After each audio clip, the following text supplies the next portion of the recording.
Okay, final section of Dakota on the piano. This is the chorus. Sounds like this. 1, 2, 3, 4.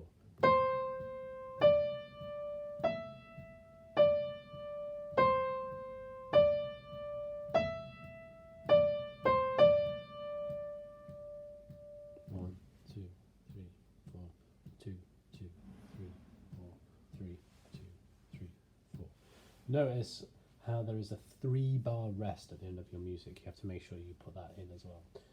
So here it is again, a little slowly, and me saying the note names. 1, 2, 3, 4. C, D, E, D, C, D, E, D, C, D. 1, 2, 3, 4.